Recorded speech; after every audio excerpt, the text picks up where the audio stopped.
get started. Welcome back to the Leaders Lab podcast. I'm your host, Ken Eslick. I'm excited to have Lisa Carmen Wang with us. She is the founder and CEO of Bad Bitch Empire, a community investment platform building unapologetic worth and wealth for women. She is a four-time USA national champion and Hall of Fame gymnast turned serial entrepreneur, angel investor, venture capitalist, certified executive coach, and global speaker. She has been named in the Forbes 30 Under 30 in Venture Capital, Entrepreneur Magazine's 100 Most Powerful Women, Fast Company Executive Board, and Red Bull Hero of the Year. Wow. Featured on the Wall Street Journal, Forbes, Fortune, Reuters, Bloomberg, Business Insider, and more. Lisa began her career at a $15 billion hedge fund. She is a graduate of Yale University, is on a lifelong mission to help women build unapologetic worth and wealth. Please join me in welcoming Lisa Carmen Wang to the Leaders Lab. Hi, Lisa. Hello, I'm excited to be here. Yeah, great to meet you. So, wow, that's a lot of stuff. Very impressive. I can't wait to hear about your gymnast days, but maybe take me back even before then, Lisa, and talk to me about, I like hearing about the entrepreneur's journey and kind of where it started for you. So I really guess if I start with the gymnastics part, it's the number one skill that gymnastics has taught me is the ability to fall and get back up again, which is what happens when you fall flat on your face in front of tens of thousands of people and feel the extreme humiliation, physical, mental, emotional pain, and somehow need to find the strength within to get back up and put a smile on your face and say the show must go on even better than when I started. And so I think that sort of mindset has been something that I was instilled pretty early on. And then when I first took the leap into entrepreneurship after my finance job, I had that same level of, I know I can trust myself every single time I fall down, that no matter what happens or how bad it gets, that I always find a way to become even stronger as a result and learn the lessons that I need to catapult me into the next evolution of myself. And you learn, I mean, it does sound like gymnastics is really the base of that because it's so, I mean, there's so much pressure in that, right? I mean, it's just, I mean, when did you start with gymnastics? When I was 9 years old. And how long were you competitive? For 10 years. Okay, and so 9 to 19, and then I'm assuming finished school and then went into hedge fund and all that right after? Mm-hmm. So, I mean, that's very intense. So really from a time of 9 years old or shortly after, you've had, we can say for most people, a considerable amount of pressure, yeah? Yeah. And you've been used to, like you said, having to do that, but it built that resilience muscle for you. What were the most challenging parts of being a young athlete back then? Well, I think it was just now when I look back at it, I mean, I was going to school had 5 hours of classes in a row. Immediately before lunch, my mom would pick me up. I would eat lunch in the car. I would be in the gym for the next 5-6 hours. And then it would be 10 p.m. and I'd be doing homework on the car ride back. And then I'd start it all over again. So I think it's just the intensity of every single day. And it's a lot of it is just the same, drilling the same routines over and over and over and over again. You know, it is the 10,000 hours of practice for the 1 minute on the carpet. And it's just, I think back then it was just, this is just what you have to do if you want to be a champion. I always wonder about that with, especially a sport like gymnastics, where unless you become, every sport is like this, and maybe you have better, more accurate stats than I would have, but I would think with gymnastics, the percentage of people, even of the highest performers, that actually turn it into something where it's monetary is very slim. So you're really doing it to be the best in the world, right? You're not doing it for fortune and fame. Does that weigh on you when you're, I don't know, I'm just thinking being 50, listen, me at 15, I wasn't going to be the best in the world at too many things. And I'm just wondering, like, how do you keep going through that? And is it something is it self-directed? Did you really have that thought in your head from a young age that just said, I'm going to be one of the best in the world at this, or certainly take a run at it? Not when I initially started the sport. I think Right. when I first took it on, it was because I thought it was really fun. I thought it was really beautiful. I thought that, hey, I could be decent at this. And then when my coaches started saying, oh, she really has talent, like she could go far with this, that was probably the beginning of, oh, well, I guess I could try hard to actually be this if people are telling me. So I think there was an initial impetus of looks like she has some talent. And I certainly was never the most talented, no Mhm. matter any stage in what I was doing, which really is a testament to hard work beats talent when talent doesn't work hard. And I think that all I needed was someone to give me the seed and I ran with it. And from that point on, it was like, if I'm going to do it, I may as well do it the best that I can. And what concluded it? Because everything's got to stop at some point. So how did that end? Or did you just say like, hey, this is as far as I'm going to take it, or I want to just focus in a different area, or how did that wrap up for you? So I ended up, I was about to qualify for the 2008 Olympic Games after a decade of training, and I ended up missing that by very tiny margin, 0.25 tenths of a point. And I decided, it was a very, very tough time for me. And I ended up getting my admission to Yale University around that same time. And I decided that I told Yale that I was not going to go, even though it was my dream school, because I wanted to finish this chapter of my life, my gymnastics career, on the way that I wanted to. And I realized that my identity wasn't that of a gymnast. My identity has always been that of a fighter, that of a champion, and that of a winner. And so winners never quit when they're down. And so I ended up buying a one-way ticket to the Russian Olympic Training Center, training there for 9 months to be the best possible gymnast that I could be. And my last competition was in 2008 at the USA National Championships, where I won every single gold medal. I won Athlete of the Year. And then that's when I said, all right, peace. I am Wow. now. That's pretty cool. Let's finish on top. And then, yeah, and then I went from there to Yale. And then, it was really just a statement of, even though I couldn't control the outcome, like the desired outcome of making it to the Olympics, that was not going to be the defining like moment of my career. And I think that that's how I've always lived my life, where everyone has really shitty things that happen to them, and I'm no exception. But I always trying to step back from it and say, what is this trying to teach me? What can I learn from it? How can I grow from it? And how do I, as the author of my own story, write this in a narrative that serves me? I really dig that. And I mean, I love that. I've got a couple questions around the Russia thing too. I'm just curious, but yeah, I love that it didn't end because circumstances said it end. Things outside of your control said it end. A quarter of a point that someone scored that and then and most people would be like, well, that's it. I'm going to pack it in. What's the point, right? I'm not waiting another 4 years for an Olympic trial. And no, I love that. I love that you changed that narrative. What was it like? I mean, obviously, is that a known thing that you can do in gymnastics? Is just go like, hey, I'm going to go train with. I mean, was it literally you went to Russia at what age were you? 18, and you just went to Yeah. Russia for 9 months? Well, I was already national champion. I was part of the Yeah, national team. We had trained with the Russian Olympic Training Center and their coaches before. yeah, So it's a privilege to be able to go there and train with some of the best coaches in the world. sure. And I think it was like there was already a relationship there. Got So it. No, no, I don't mean someone can walk in off the streets, but I guess I meant more like for elite people that they can that is a thing, right? That you can be invited and just go there and train. That's awesome. Okay, so you go to Yale. You're 19. Did you already have a focus when you decided to go to Yale? Did you know you were going to come out and end up going into hedge funds, having a career in finance, or what was your intent when you first enrolled in Yale? I had no clue what I was doing. Mm-hmm. The last thing I wanted to do was finance or math. Yeah.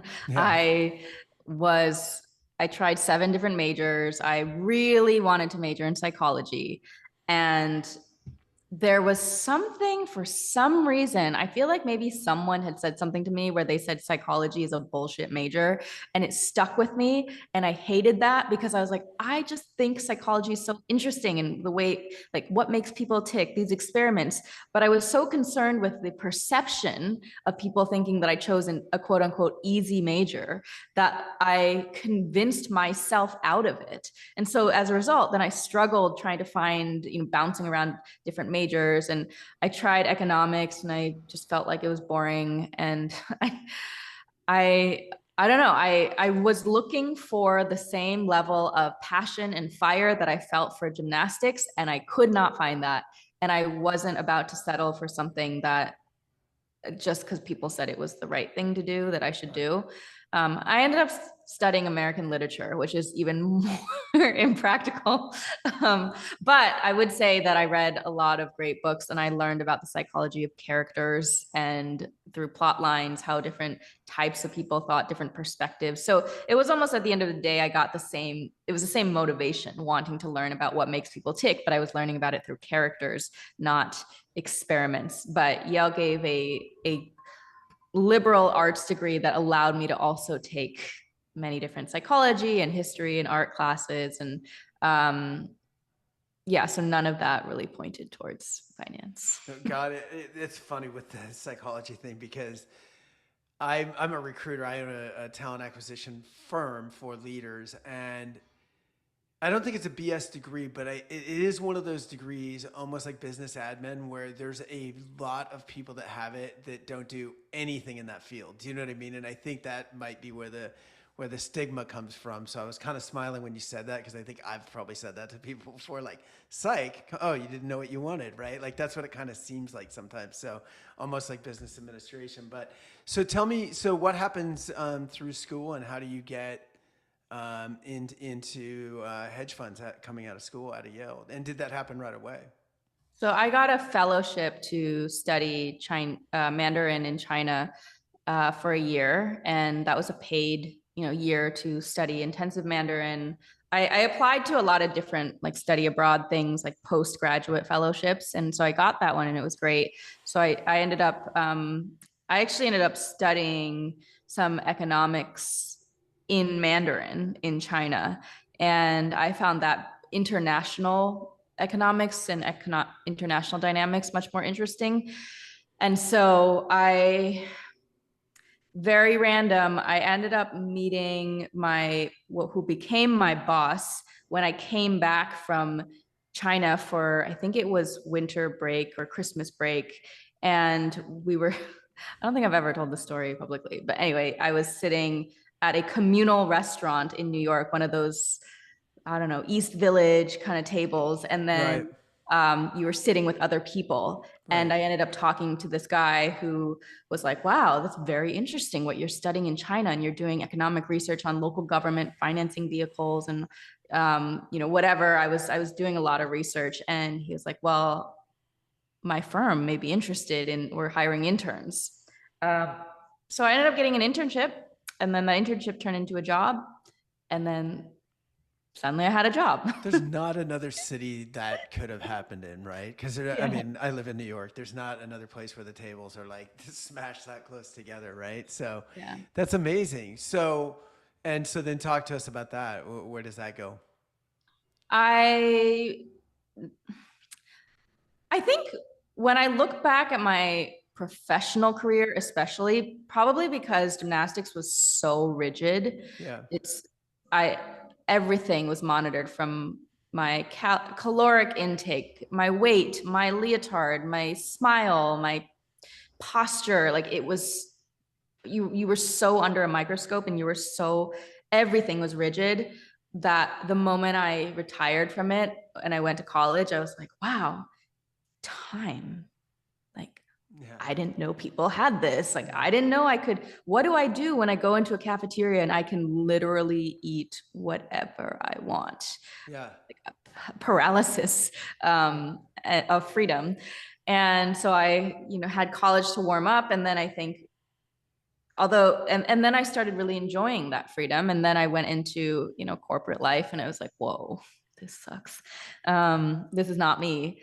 And I knew that pretty quickly. And again, because externally it was so impressive to get a hedge fund job right out of college.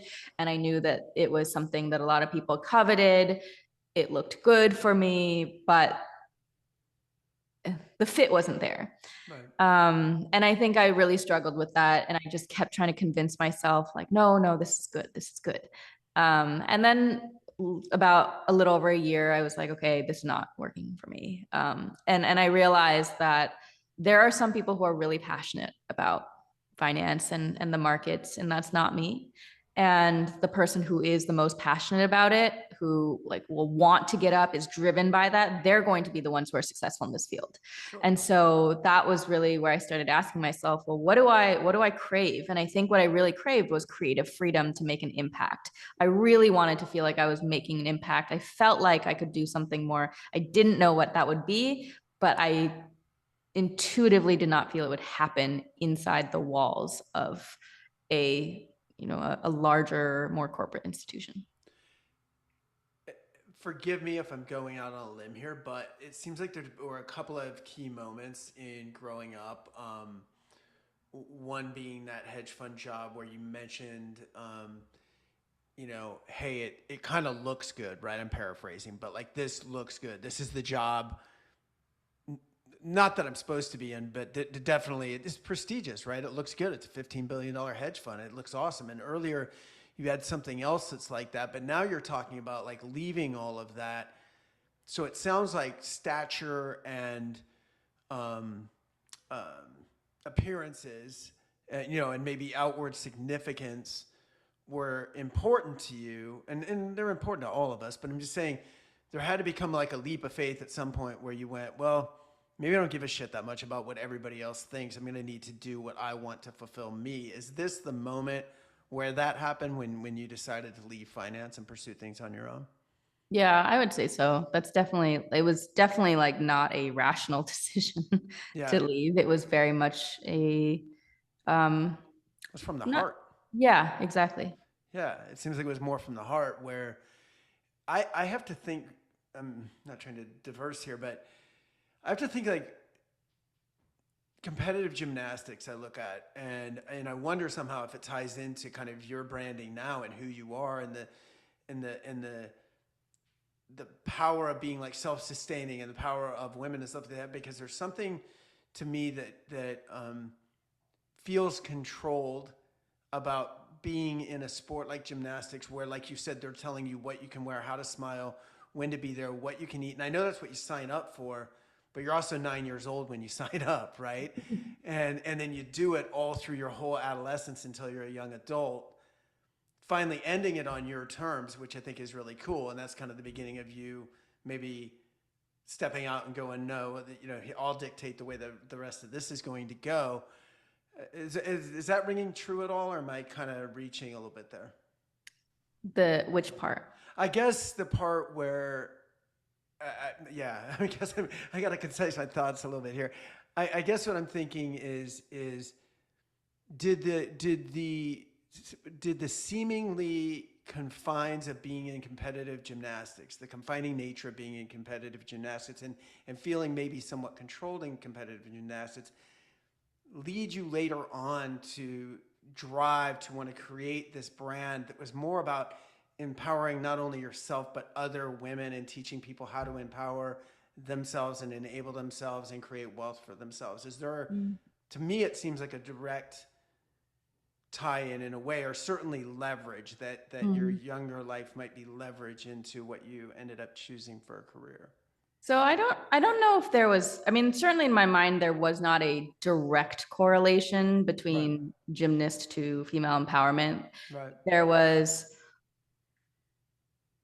I am a person that likes to explore extremes in terms of identity. So I think one of the things that I did feel in the beginning of my career that may tie to gymnastics is a feeling of powerlessness, of a feeling Yes. of lack of agency. And I think that became amplified as a young woman of color in a very male dominated industry Yes. that included both Wall Street and Silicon Valley finance, tech, venture capital. It's the the bastions of power and wealth and men, right? And a certain type of men. And that makes you feel like you don't belong, that makes you feel like that there's something wrong with you, or that you have to change yourself as a woman in order to fit into these very aggressive, very like boys club type environments. And yeah, I think I definitely was like, okay, and this is where a lot of, you know, the Bad Bitch Empire and my new book, the Bad Bitch Business Bible, like really touches upon, is the beginning of questioning, like, why do I feel like I'm not good enough? Why do I feel like my voice doesn't matter? Why do I feel like I need to lower my value? Why do I feel like I need to make myself smaller to make other people feel comfortable? And so as those questions just started popping up, I guess I never really thought about it, because as a gymnast, I obeyed the rules unquestioningly. And so I think the exploration that I've had since then, and because that was so extreme, right? It was like, you do what the coaches say. It doesn't matter if they are abusive, if they're manipulative, if they're rude, they like, you listen to them. And then to leave that environment and then become a, you know, independent adult, a woman, I think I was questioning things in a way that maybe not a lot of people question. And I had the freedom to do it, as well as the curiosity, because I was like, why do I feel powerless again?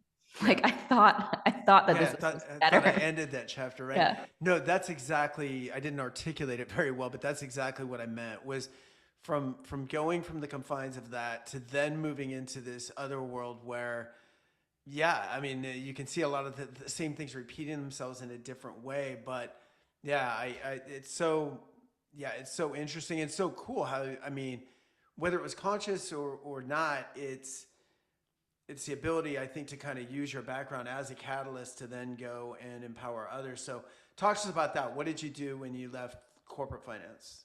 So I ended up building what I call a starter startup. And that was just my first endeavor was a late night munchies delivery startup. And I had no idea what I was doing. I did manage to get into an accelerator. I Googled my way into an accelerator, learned how to create a pitch deck, you know, found a CTO off Craigslist, Cool. you know, just hacked my way through it, made all the mistakes. And it was in the process of fundraising for that I realized just how difficult it was to fundraise as a female entrepreneur. And I ended up starting my previous company called SheWorks. And it started as a support group for female entrepreneurs that really had, you know, no other place to vent about what they were going through, and turned into a community and events platform of over 20,000 female entrepreneurs, help women raise tens of millions of dollars in funding. And that company was acquired in 2019. And it was at that moment that I think was another big inflection point in my life, was the acquisition of, okay, I'd spent 5 years building something that I was really passionate about, this mission of empowering women entrepreneurs.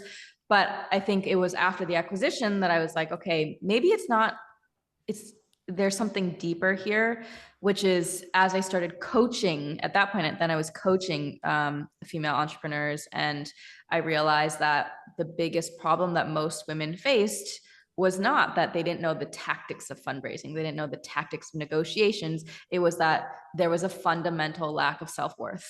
There was a inability to value oneself and a lot of imposter syndrome. And I realized that it doesn't matter how many tactics you teach someone, because at the end of the day, if they don't feel like they're good enough, if they don't feel like they're worthy, they're not going to close the money. They're not going to negotiate a higher value, because they don't even see their own value. You're absolutely right. Where did, well, that'll come later, but God, yeah, you're hitting it on the head. So as you're coaching people through that, what becomes your next move after that, or along with that? Because that was 2019. Yeah. Yeah, yeah. So that's when I really started thinking about writing a book because I felt like I was hitting something much deeper. And it's funny how it all goes back to psychology, right? I was like, That is funny. and Yeah. what I really loved, which was always like searching for the underlying root issue and motivation for why people do things or don't do things. And I was playing around with different titles, different types of books, and I thought I I have so many Google Docs of like different things to Yeah. start to write, and one was like the Powerful Woman's Playbook, the other was the Fearless Female Financial Freedom. Like I really like alliteration, and I ended up landing on eventually this theory of good girl brainwashing, which is at the root of my new book, and I a good girl brainwashing being all the societal messages that train women to be small, silent, subordinate, nice, polite, obedient, people pleasing, perfectionists, because you're told as girls, be a good girl, conform, Right. just listen. And how that really limits women when they want to become leaders in life and work. And I created an Instagram post on it, and there was so much response about it, and I wrote a blog post about it, and someone commented, "When are you starting Bad Bitch University?" And that's when it clicked, and I was like, "Oh my gosh, this is a perfect literary device, good girl, bad bitch, the transformation, to highlight like what's the difference between those two." Because um my own journey internally of building up confidence in myself, owning my worth, has been very difficult because my good girl self, which I was up until, I don't know, my mid 20s, I always felt like I wasn't good enough. I always felt I was very shy. I doubted myself. I was very insecure. I cared about other people's opinions more than I cared about my own. And I think by the time I hit my middle 20s, like you wouldn't know that because I was like learned how to turn on my extroverted side. Hmm. But it was like I saw this version of myself that I could be in my mind. And I think that was like the bad bitch version of me. And I kept thinking, like, how do I become her? Hmm. I'm not her yet. Like, she is so confident. She is so abundant. And she doesn't, care about what other people think. And she just does what she wants. But that extroverted side at that time sounded almost like you were acting, right? It was like, okay, time to be extroverted. It wasn't like you actually were extroverted. It was just, I'll I put on could that turn it hat now. on. Yeah. It's time to turn on the charm. We're Yeah. at a fundraiser, or we're at a mixing event or whatever. And Yeah. like, but it's not how you really felt inside. You were still feeling pretty, Yeah. yeah, I got it. Yeah. So it's like when you look at the cover of the Bad Bitch Business Bible, Hmm. like I did create this like alter ego for myself, like how Beyonce has Sasha Fierce, or even Right, Beyonce needs like her bad bitch alter ego. right, And yeah, in the beginning, it was like I needed that alter ego. And then as I was writing the book, as I grew into myself, and so the book took me about 2.5 years to write. I realized that in the course of that book, all the ways that I was still being a good girl and I was still allowing other people to dictate my value, to uh, cross my boundaries, where I was settling for disrespect. And I realized that I could not, in good faith, write the Bad Bitch Business Bible, be the author of right. being a bad bitch, and not be walking the walk. And so it really helped me level up in ways that were just so empowering to me, which is like, I think that's probably one of the coolest things about this book. When I hold it, I'm like, I was a totally different person when I started At writing the this book. beginning of it, yeah. And That's at the cool. end, where I was thinking about how can I help all these other women? How can I help empower them? And I ended up empowering myself to the point of like, oh, now I feel like I am the bad bitch. I'm like, Right, great. right. That's really, really cool. Tell me what opportunities or maybe what changes happened after the book got published. So the book is coming out on September 26th. Oh, okay. I thought it was already out. I'm So sorry. you can pre-order it I'm right looking now. at your cover right now. Yeah, so I thought Yeah. it was out. It's really cool. Thanks. Yeah, you can Awesome. pre-order it. Congrats. We're Thank like you. around the corner. You're like 2 weeks away, right? Yeah. Yeah. Cool. So you can pre-order it on all the places, and you can find it at badbitchempire.com. But yeah, so we'll see how I feel when it comes out in 2 weeks. It's Yeah. still that leading up period, and it's really, it's nervous. I'm excited, but I'm just excited to have it out in the world. It's like I've been I birthing mean, this. the endeavor is huge. I mean, 2.5 years, and you put your entire self into it. It's not like you're writing about a subject; you're writing about yourself in a way, in your own journey. And I think what you're touching on is really important too. As a leader in business, I remember, I feel like sometimes, male or female, but I think it happens more in general with women than it does men, that whether it's society, whether it's male dominated companies or industries or whatever it is, that a lot of times I think people don't get what they don't ask for. Do you know what I mean? And I feel like whatever you can do to empower other great leaders, to know their worth and ask for it. I mean, I just think in especially in corporate America, like nobody's handing things out. Like you have to know what you want. You have to make it clear what you want. You have to know what your value is. You have to declare it. And there's ways to do that without being obnoxious, right? I mean, on either side, male or female. Mhm. Yeah, Yep. absolutely.